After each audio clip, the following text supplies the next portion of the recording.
Students, आज हम इस वीडियो में बांग्लादेशी स्वीडिश पोइट तस्लीमा नसरीन की लिखी एक बहुत ही famous poem at the back of progress की स्टडी करेंगे। इस वीडियो में हम देखेंगे पोएम की full explanation, that too in Hindi as well as in English. साथ ही साथ हम पढ़ेंगे टफ वर्ड मीनिंग्स एंड उसके अलावा हम पोएम में यूज हुई फिगर्स ऑफ स्पीच के बारे में भी स्टडी करेंगे। But before starting the poem, I would request you that if you like the video, if you understand from this video, if you get something from this video, please subscribe to the channel so that whenever a new video arrive, you can get the notification. So, poem की starting करेंगे हम poet के introduction से. If we talk about the poet Taslima Nasreen, she was born in 25th August 1962 in Bangladesh, and she has been a Bangladeshi Swedish writer. Taslima Nasreen, who was born in an Islamic family, but she never believed in the oppression. Mean religion के name पर जो operation society में हो रहा था, specially females का, तो तस्लीमा नसरीन ने अपनी नॉवेल्स, अपनी राइटिंग जो है हमेशा उसके अगेंस्ट लिखी। एंड 1993 में उनकी नॉवेल जो लज्जा आई, उसकी वजह से इस्लामाइट्स जो है वो बहुत ज़्यादा नाराज़ हो गए और उनके अगेंस्ट फतवा जारी हो गया, और जिस वजह से उन्हें बांग्लादेश छोड़ना पड़ा। बांग्लादेश छोड़ने के बाद वो अलग अलग कंट्रीज़ में रही, यूएसए, इंडिया एक्सेट्रा। इंडिया के में भी वो कोलकाता में जहाँ शिफ्ट हुई, इस्लामिक ऑर्गेनाइजेशंस ने उनके अगेंस्ट वहाँ भी फतवा जारी किया, और इस वजह से उन्हें ब्लैकलिस्ट कर दिया गया बंगाल रीजन से, चाहे वो बांग्लादेश हो चाहे West Bengal part of India. West Bengal Kolkata से निकालने के बाद उन्हें कुछ दिन दिल्ली में भी अंडरग्राउंड रखा गया।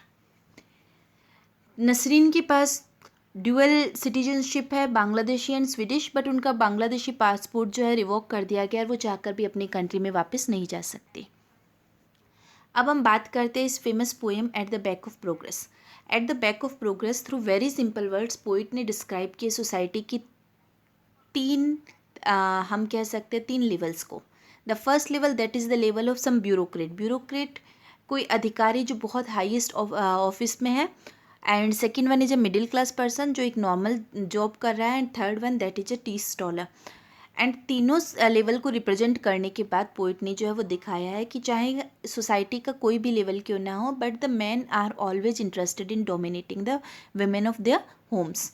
डोमेस्टिक वायलेंस जो है, घरेलू हिंसा जो है, वो उनके लिए हमेशा से एक मीडियम रही है ओप्रेस करने के लिए, सप्रेस करने के लिए लेडीज़ को। एंड इवन सेक्स को भी वो एक मीडियम ऑफ ऑपरेशन मानते हैं जिसके थ्रू वो अपनी मेल सुपीरियोरिटी को साबित कर सके।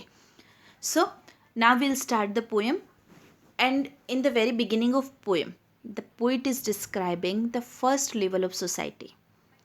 She is describing the first man, the fellow who sits in the air-conditioned office, is the one who in his youth raped a dozen or so young girls, and at cocktail parties is secretly stricken with lust, fastening his eyes on Lovely's belly buttons.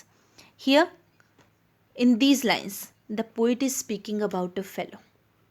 And ये fellow जो है वो एक ऐसा person है जो कि बैठता है किसी एयर कंडीशनड ऑफिस में। अब जब बात होती है एयर कंडीशनड ऑफिस में बैठने वाले किसी पर्सन की, तो हम इजीली इन्फर कर सकते हैं कि एयर कंडीशन ऑफिस में बैठने वाला पर्सन कोई हाई लेवल का अधिकारी है।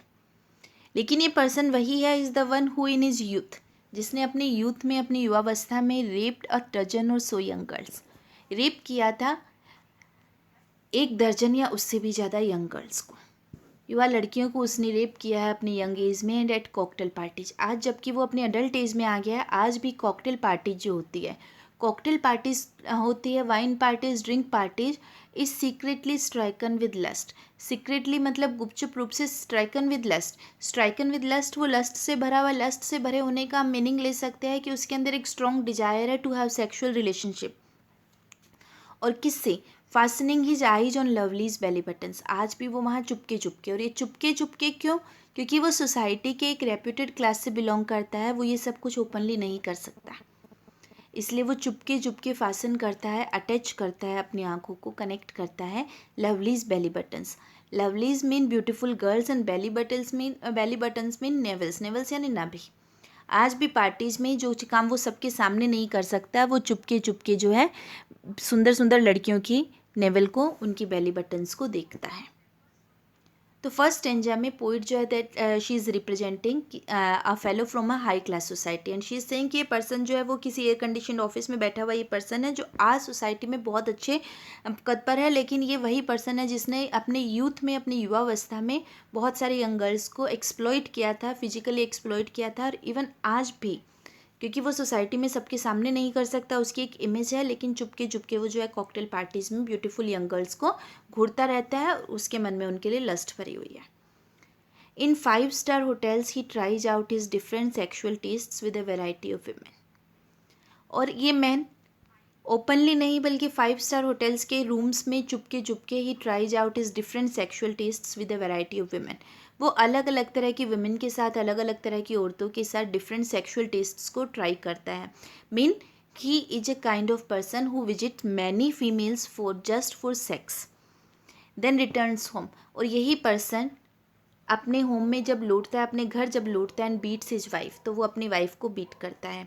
बाहर का जो उसका आचरण है वो सेक्स के थ्रू अलग अलग लेडीज़ को एक्सप्लॉइट करता है, और घर आने पर यही डोमेस्टिक वायलेंस करता है, घरेलू हिंसा करता है, अपनी वाइफ को पीटता है because of an over iron handkerchief और शर्ट कॉलर। और इश्यूज सिर्फ बहुत छोटे छोटे होते हैं, लाइक एक ओवर आयरन, एक्स्ट्रा आयरन हो चुकी कोई हैंकरचीफ, कोई रुमाल, या फिर किसी शर्ट कॉलर हल्की सी जिस पर आयरनिंग एक्स्ट्रा हो गई, शायद वो आयरनिंग से जल गई, और उसी छोटे छोटे इश्यूज़ पे ये अपनी वाइफ को पीटता है। In his office mister big puffs on a cigarette. यही मिस्टर बिग इसको क्यों कहा गया? His name is not big because he is a big man in the office. ये मिस्टर बिग जो है अब पफिंग करता है सिगरेट को, अपने ऑफिस में बैठकर सिगरेट को पफ कर रहा है, मतलब सिगरेट का धुआं उड़ाता है। Shuffles through files, shuffling through files होता है, फाइल्स के पेजेस को जल्दबाजी में पलटना। रिंग्स फॉर हिज एम्प्लॉय, अपने एम्प्लॉय को बुलाता है, अपने किसी कर्मचारी को बुलाता है। Shouts, he shouts for him and he shouts even at him, अपने कर्मचारी पर जो है वो चिल्लाता है। डिमांड्स टी, चाय की डिमांड करता है। ड्रिंक्स, चाय भी पीता है। And returns to writing peoples character references, और ये वही पर्सन है जो इतनी सब कमियां होने के बावजूद लोगों की कैरेक्टर रेफरेंस को लिखता है, कैरेक्टर सर्टिफिकेट देता है। वो पर्सन जो खुद कितना भी मोरली डी कैरेक्टराइज्ड हो, वो लोगों के कैरेक्टर रेफरेंसेस को लिखता है। So here Taslima Nasrin has brought in the shallowness of society, कि सोसाइटी के वो पर्सन जो बहुत रेप्यूटेड प्लेस पर है, लेकिन उनका जो मेल ईगो है वो इतना है कि वो हर तरह से विमेन को जो है वो डोमिनेट करना चाहते हैं। बाहर की सोसाइटी की विमेन के लिए सेक्सुअल इंटरकोर्स के थ्रू वो उन्हें डोमिनेट कर रहे हैं, और घर की लेडीज़ के लिए वो उन्हें पीट रहे हैं। ये मिस्टर बिग जो है, जो अपने एक ऑफिस में बहुत हायर पोस्ट पे है, जिसे ये अथॉरिटी मिली हुई है कि वो लोगों की कैरेक्टर सर्टिफिकेट्स दे, और वही मिस्टर बिग जो है अपने घर पर अपने घर की विमेन को जो है वो पीट रहा है। His employee speaks in such a low voice that no one would ever suspect how at home he also raises his voice. Is vile to his family, but with his buddies on the porch or at a movie indulges in loud harangues on politics, art, literature, and how some female, his mother, grandmother, and great-grandmother committed suicide. His employee, और अब उसका वही employ जिस पर mister big जो है वो चिल्ला रहा था, अब वही employ Taslima Nasreen has now shifted to the second person, the second man who is representing the middle class society. ये जो एम्प्लॉय है speaks in such a low voice, वो ऑफिस में इतनी धीमी आवाज़ में बात करता है।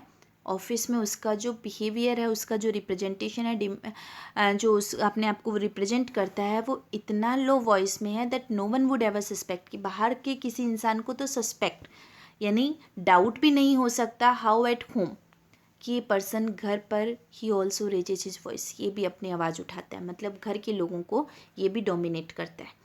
वो पर्सन जो अपने ऑफिस में बहुत ज़्यादा सबमिसिव है, बहुत ज़्यादा सरेंडर के साथ रहता है, बहुत ज़्यादा दबा हुआ रहता है, कोई सोच भी नहीं सकता है कि वो जो है अपने घर पर अपने घर के लोगों को डोमिनेट कर रहा है। Is vile to his family, वो अपनी फैमिली के लिए वाइल है। वाइल स्टूडेंट्स होता है मोरली लो, मोरली डिग्रेडेड, नैतिक रूप से पतित है। अपनी फैमिली के लिए ये यूजलेस है बट विथ हिज बडीज, लेकिन यही वो व्यक्ति है जो अपने बडीज़ के साथ, अपने दोस्तों के साथ ऑन द पोर्च और at a movie indulges in loud harangues. Porch होता है घर के बाहर का एक ओपन बरामदा जो होता है, शेडेड जो होता है, वहाँ बैठकर या फिर किसी मूवी में जाता है, और वहाँ इंडल्ज होता है, शामिल होता है, बिजी होता है इन लाउड हैरेंजेज, हेरेंजियन स्पीच, ऊंची ऊंची आवाज़ में अपने दोस्तों के साथ ये डिस्कस करता है on politics, art, literature, politics के बारे में, आर्ट के बारे में, लिटरेचर के बारे में, एंड हाउ सम फीमेल, और कैसे कुछ फीमेल जो रही हैं उसके फैमिली की, in as mother, grandmother and great grandmother, कि उन्होंने सुसाइड कमिट की। मीन ये वो पर्सन है जो कि सोसाइटी में जो है जिसके के बारे में अगर देखा जाए तो ऑफिस में बहुत सबमिसिव नेचर का, अपने दोस्तों के साथ ये बाहर के हर इशू को डिस्कस करता है। ऐसा फील होता है लाइक वो बहुत नॉलेजेबल है, बहुत ज़्यादा सबमिसिव है। इवन वो अपने घर की फीमेल्स के बारे में भी ऐसे रिप्रेजेंट करता है एज इफ उनको कोई मेंटल प्रॉब्लम हो। ऑफिस में बॉस के आगे कुछ नहीं बोलता, और बडीज़ के साथ, दोस्तों के साथ ये पॉलिटिक्स, आर्ट, लिटरेचर के बारे में बड़ी बड़ी बातें करता है, मूवी एंजॉय करता है, और अपने घर की फीमेल्स की बातें भी ये करता है। Bidding good by two his buddies, लेकिन जब यही पर्सन बिड मतलब कहना, गुड बाय कहकर आता है अपने बडीज़ को, ही रिटर्न्स होम, जब ये व्यक्ति घर लौटता है तो बीट्स हिज वाइफ, ये अपनी वाइफ को बीट करता है, पीटता है। और क्यों पीटता है? Over a bar of soap, छोटा सा इशू, सोप की बार के लिए, और द बेबीज़ न्यूमोनिया, या फिर बेबी को जो न्यूमोनिया, बच्चे को न्यूमोनिया हो चुका है, उसके लिए ये जिम्मेदार ठहराता है अपनी वाइफ को, और उसे पीटता है। यानी वो व्यक्ति जिसके बारे में बाहर कोई सोच भी नहीं सकता है कि इस तरह का पर्सन होगा, और ये पर्सन जो है अपने घर आकर ये भी डोमेस्टिक वायलेंस में यकीन रखता है, अपनी पावर को दिखाता है अपनी वाइफ पर, अपनी वाइफ को पीटता है, और इश्यूज़ बहुत छोटे छोटे होते हैं। Next day at work, he pleasantly brings the tea, keeps the lighter in each pocket, receives a tip of a couple of taka. Next day at work.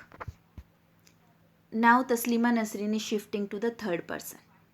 कि वो पर्सन है जो कि अगले दिन वर्क पर ही प्लीजेंटली ब्रिंग्स द टी, वो बहुत ही खुशी खुशी लोगों के लिए चाय लाता है। It means he is a tea staller, tea stall का ये पर्सन है, और बहुत ही खुशी खुशी लोगों को चाय देता है। Keeps the lighter in each pocket, अपने पॉकेट में लाइटर रखता है। Receives a tip of a couple of टका, इवन चाय देने के बदले कुछ लोग उसे टिप भी देते हैं, टका की, कपल ऑफ टका, 1-2 टका, टका करेंसी जो है 1-2 रुपये जो है उसे मिल जाते हैं। एंड टेल्स नो वन, बाहर का इसका भी डिमीनर इतना ज़्यादा प्लीजेंट है कि बहुत खुशी खुशी रहता है। एंड टेल्स नो वन, ये पर्सन भी किसी को नहीं बताता that he divorced his first wife for her sterility, कि इसने अपनी फर्स्ट वाइफ को अपनी स्टेरिलिटी के लिए डिवोर्स दे दिया, कि उसने डिवोर्स दिया अपनी फर्स्ट वाइफ को क्योंकि वो स्टेराइल थी। स्टेराइल का मतलब a lady that is not able to give birth to children, कि वो बच्चे पैदा नहीं कर सकी, इसलिए उसे डिवोर्स दे दिया गया। His second for giving birth to a daughter, इस आदमी ने ये भी नहीं बताया कि उसने अपनी सेकेंड वाइफ को डिवोर्स कर दिया, क्यों? क्योंकि उसने एक डॉटर को बर्थ दिया। His third for not bringing a sufficient dowry, ये भी नहीं बताता है कि उसने थर्ड वाइफ को इसलिए जो है वो डिवोर्स दे दिया क्योंकि वो सफिशिएंट डावरी, डावरी यानी दहेज नहीं लेकर आई थी। नाउ विद वाइफ नंबर 4, अब ये रह रहे अपने फोर्थ वाइफ के साथ। ही अगेन हैज़ समवन, और उसकी वजह से, उस फोर्थ वाइफ की वजह से उसके पास है कोई to beat over a green chili और अ हैंडफुल राइस, जिसको वो पीट सकता है ग्रीन चिली के लिए या फिर हैंडफुल ऑफ राइस के लिए, हरी मिर्च या मुट्ठी भर चावल की छोटे छोटे इश्यूज़ के लिए ये जो है उसे पीट सकता है। यहाँ सोसाइटी का जो सबसे लोअर क्लास रिप्रेजेंट की एक टी स्टॉलर के थ्रू, वो पर्सन भी, वो मेल भी जो है अपने घर की लेडीज़ को डोमिनेट करता है। छोटे छोटे इश्यूज जैसे बच्चा पैदा ना होना, लड़की पैदा होना, इनफ दहेज ना लाना, ऐसे इश्यूज़ पर वो ऑलरेडी 3 वाइफ्स को डिवोर्स कर चुका है। एंड नाउ अगेन जो फोर्थ वाइफ है उसको वो छोटे छोटे इश्यूज़ के लिए पीटता है। So through this poem Taslima Nasrin has beautifully brought in that the men, they belong to any society, they believe in domestic violence and the domination over ladies. Man made society जो है हमेशा से डोमिनेट करती रही है लेडीज़ को। तस्लीमा नसरीन की poetry में बहुत कुछ ऐसा हमें एक सेम थीम मिलती है, और यहाँ भी उन्होंने सोसाइटी के 3 लेवल्स को दिखाते हुए सेम थीम को रिप्रेजेंट किया है। Now there have been some tough words that have been used in the poem, और मैंने इन टफ वर्ड्स को पूरी तरह से एक्सप्लेन करते हुए एनलिस्ट किया है, तो होपफुली आप इनको पढ़ेंगे और जो है कनेक्ट करेंगे, और पोएम की रीडिंग में आपको हेल्प मिलेगी। So I hope you have enjoyed the poem. By the time we'll come with the next video, enjoy learning, enjoy literature. All the best. Thank you.